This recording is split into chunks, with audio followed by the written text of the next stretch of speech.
There's a strange kind of satisfaction in watching a cheap round do something it wasn't supposed to. Not just function, but group tight, hit hard, and cycle clean like it skipped the budget line and walked straight into premium territory. Over the last few years, as ammo prices danced all over the place, a handful of rounds quietly earned reputations far beyond what their price tags would suggest. No marketing gimmicks, no gold tips, no promises of match-grade precision, just good old-fashioned results. They were built to be affordable, practical, and, frankly, disposable. This isn't about brand loyalty or fancy packaging. This is about the ammo that proves, in no uncertain terms, that sometimes the cheapest option can surprise you the most. Here's a list of budget rounds that don't just hold their own, they punch well above their price, with real-world results to back it up. Few cartridges carry a longer legacy of being misunderstood than the .22 long rifle.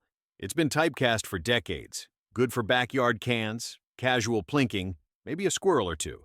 But when paired with the right rifle and the right load, this little rimfire round becomes something else entirely. Take Aguila Super Extra or CCI Mini Mag.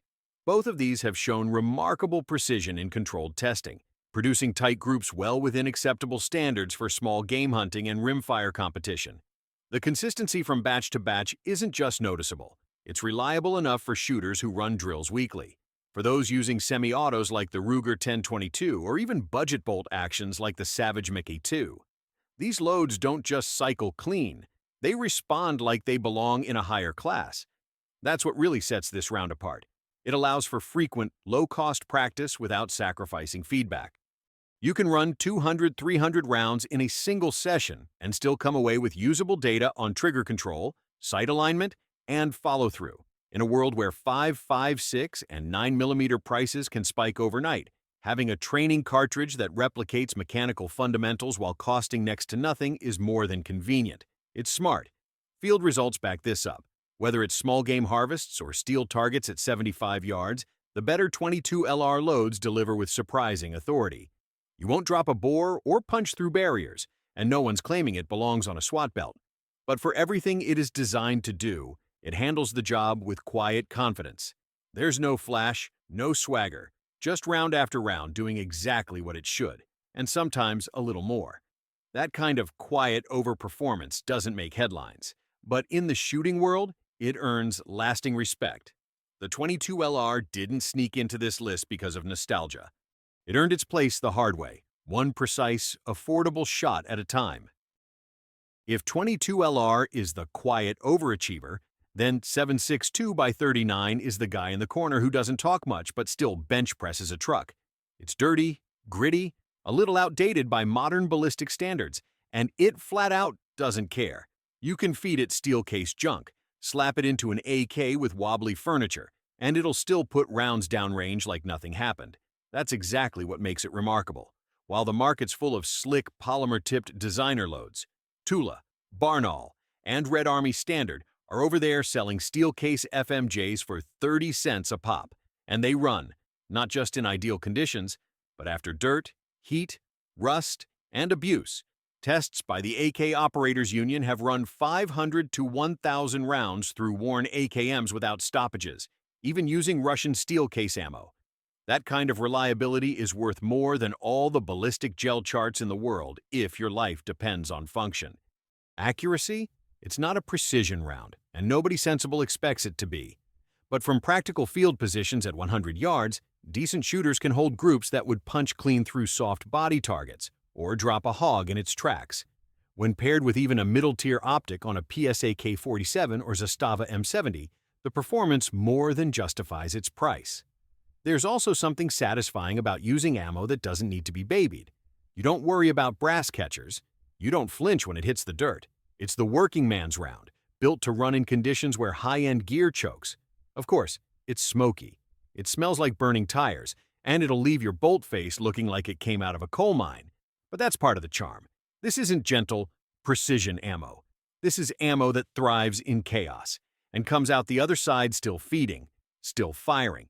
For those who value reliability over refinement, 7.62x39 is about as real as it gets. There's a bad habit in the shooting world. acting like budget 9mm ammo is just for breaking in pistols or feeding rental guns at the range. The assumption goes something like this. If it's under 30 cents a round, it's either dirty, inconsistent, or made by people who couldn't pass a metallurgy quiz. But the numbers don't back that up anymore. Take blazer brass, for example. Not glamorous, not tactical, and certainly not sexy, but in multiple controlled tests from Lucky Gunner Labs and The Truth About Guns, it's produced groups well within service-grade standards. Fired from pistols like the Glock 19 or CZ P10C, it holds 2 to 3 inch groups at 15 yards without drama. That's better than some hollow points costing nearly double. Then there's Fiocchi Range Dynamics, an Italian load that gets overlooked simply because it's consistent. It runs clean, hits POA/POI with most factory sights, and doesn't turn your feed ramp into a carbon swamp after a few mags. It doesn't advertise itself as match grade, because it doesn't have to. Magtech Steel Case, meanwhile, might be the most surprising of the bunch. You'd expect steel case 9mm to run dirty, jam frequently, and throw brass like a drunken blackjack dealer.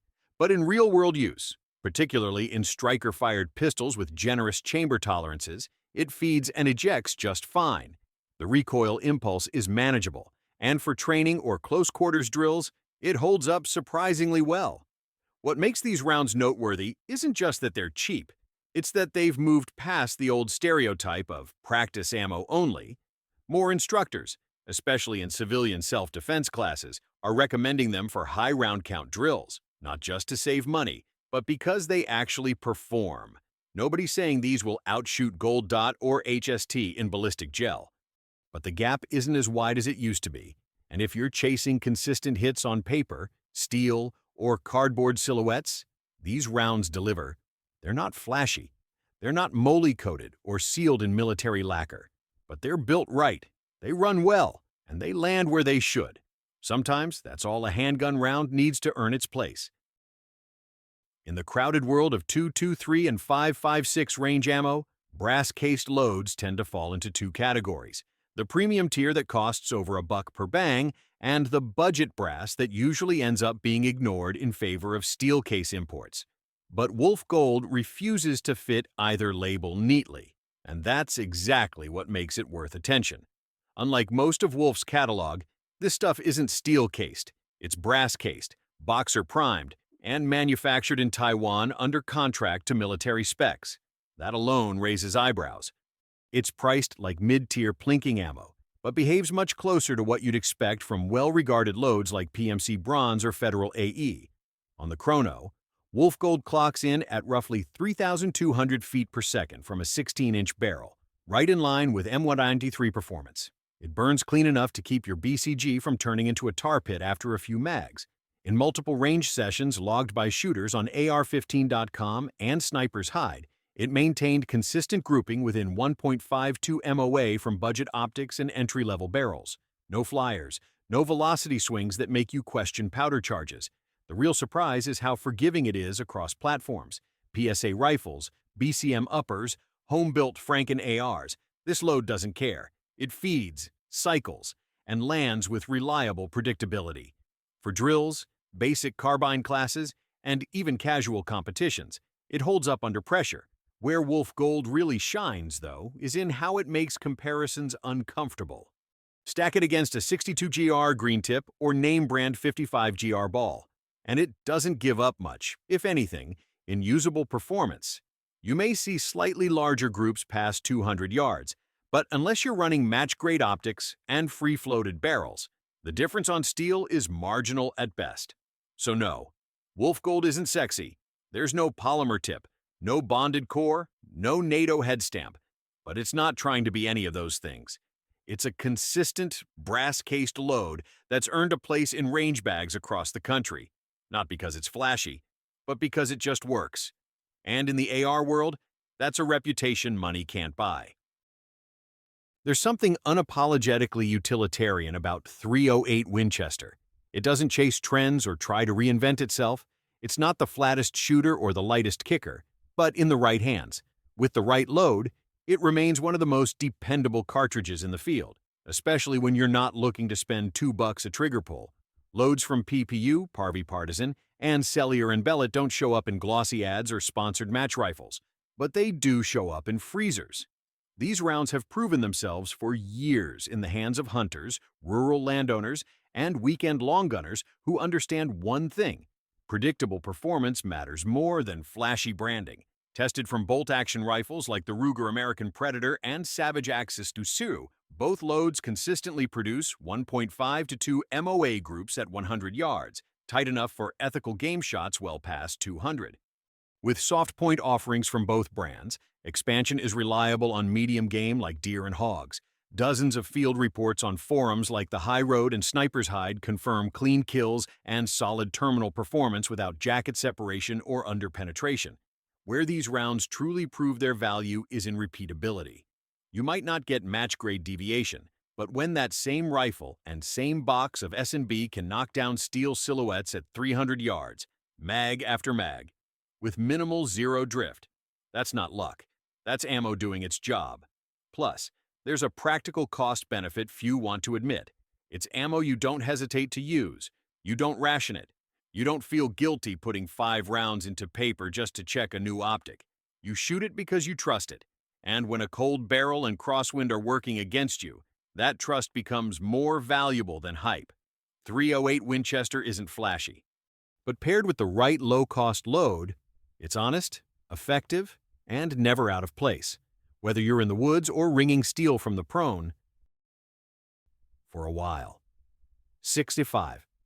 Creedmoor felt like the cartridge of rich guys with titanium bipods and suppressors longer than their barrels. It was accurate, no doubt, but expensive, overhyped, and often out of reach for anyone who didn't reload or shoot competitions. Then something changed. Manufacturers started pushing out budget-friendly Creedmoor loads that didn't just copy the name, they delivered legitimate results. Sig Sauer's Elite Performance, 140 GR OTM, and Federal Non-Typical Whitetail are 2 such examples. Both can now be found around the $1 round mark, sometimes less in bulk. That might not sound cheap compared to 9mm, but in the world of long-range precision, it's a game changer. These aren't watered-down versions. SIG's OTM load is still sub-MOA capable from mid-tier rifles like the Ruger American Predator or Savage Axis Dusu. In side-by-side tests posted on Backfire, TV, and Outdoor Life, these rounds held 0.8 to 1.2 MOA consistently at 100 yards and maintained respectable groups past 400. No excessive velocity swings, no feeding issues, no flyers that ruin your confidence at the trigger. Even in field applications, the results hold. The Federal 129 GR soft point round has been used in ethical whitetail kills out to 300 yards, offering clean entry, reliable expansion, and retained weight that rivals far more expensive hunting rounds. In places where shot placement matters more than velocity, that kind of performance builds real trust. It's also worth noting how efficient 6.5 Creedmoor is by design.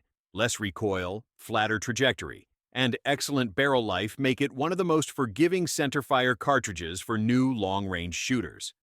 When matched with affordable ammo that doesn't sabotage your scope tracking or cold bore shots, it becomes a rare thing, a high-performance system that doesn't demand a high-performance budget.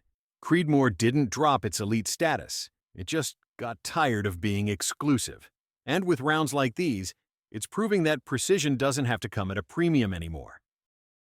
It's easy to overlook ammo when you're building out a rifle or testing a new carry pistol. Most folks focus on the gun and treat the round like an afterthought. But the truth is, ammunition defines the ceiling of your setup, and sometimes it lifts that ceiling without asking for a bigger budget. Every round we looked at today earns its place not because of hype, but because it gets the job done where it counts. Not in theory, not in marketing copy, but at the range, in the field, and under pressure. If you've got a favorite low-cost load that's surprised you lately, drop it in the comments. I'm always looking for the next unassuming cartridge that punches way above its class. Thanks for sticking around. If you like this breakdown, hit that like button and consider subscribing for more straight shooting content. I'll catch you in the next one.